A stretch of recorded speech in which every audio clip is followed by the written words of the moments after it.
নমস্কার বন্ধুরা, শিবানী কিচেনে আপনাদেরকে স্বাগত। আজকে দেখেছেন গাছে কিরকম চাঁপা ফুল ফুটেছে, আপনাদেরকে দেখাতে নিয়ে এসেছি। চাঁপা ফুলটা দেখেছে কি দারুণ চাঁপা ফুল। এটা হচ্ছে চাঁপা ফুলের গাছ। এই দেখেছেন, এটা হচ্ছে চাঁপা ফুলের গাছ। আর কি সুন্দর চাঁপা ফুলটা ফুটেছে। যা গরম পড়েছে, এই গরমে ঘরে আর থাকা যাচ্ছে না, ওই জন্য বাইরে চলে এলাম। এই দেখুন বাইরে গাছগুলোতে কি সুন্দর কচি কচি পাতা হয়ে গেছে।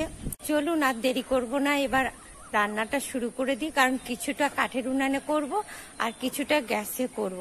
এত গরমে পুরোটা গ্যাসে রান্না করা যায় না।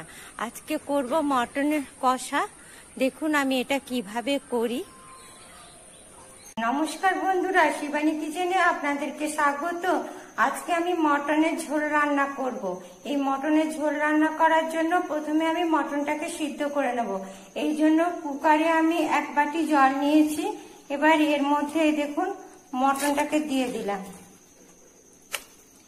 এবার এর মধ্যে দেখুন পরিমাণ মতন লবণ দিলাম, হলুদ দিলাম। এবার এর সাথে দেখুন দুটো পেঁয়াজ হাফ করে কেটে দিলাম। এই দেখুন আদা দুটো দিলাম আর রসুনের কোয়া দিলাম। এবার এর মধ্যে একটুখানি এই দেখুন সর্ষের তেল দিচ্ছি। এবার এটাকে আমি সিদ্ধ করতে বসিয়ে দেব। মটনের ঝোল বানাবো, এর জন্য দেখুন তেলটা গরম হয়ে গেছে। এর মধ্যে আমি 1/2 চামচ চিনি দিয়ে দিলাম। চিনিটা ফুটে এসছে। এবার এর মধ্যে আমি শুকনো লঙ্কা দিয়ে দিলাম, এখানে হলুদ দিয়ে দিলাম। এই দেখুন এবার এর মধ্যে তেজপাতা আর ছাড়া মশলা দিয়ে দিলাম। দেখুন বন্ধুরা তেজপাতাটা ভাজা ভাজা হয়ে এসছে। এবার এর মধ্যে আমি এই দেখুন পেঁয়াজ দিয়ে দিচ্ছি।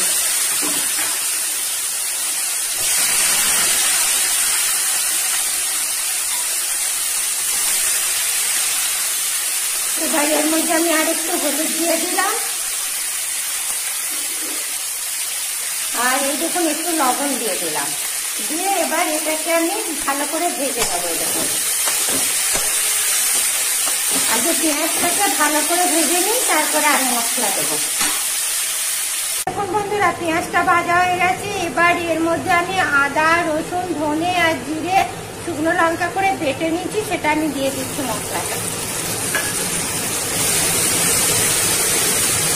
এবার এর মধ্যে একটুখানি মশলা ধোয়া জল দিয়ে দিলাম। মশলাটা ভাজা ভাজা হয়ে গেছে।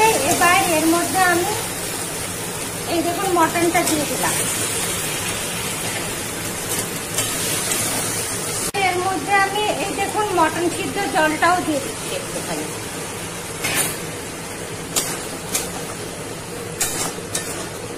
এই যে মটনটা সিদ্ধ করার সময় যে আদা, রসুন আর পেঁয়াজ দিয়েছিলাম সেটাকে পেস্ট করে নিয়েছি। এবার এটার মধ্যে আমি সেটা দিয়ে দিচ্ছি। দেখুন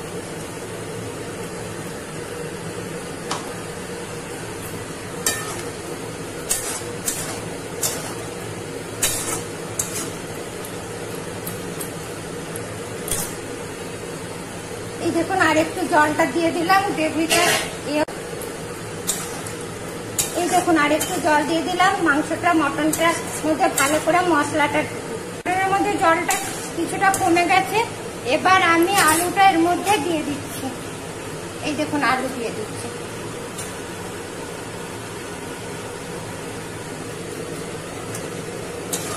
আপনারা এইভাবেও দিতে পারেন, আবার ভেজেও দিতে পারেন।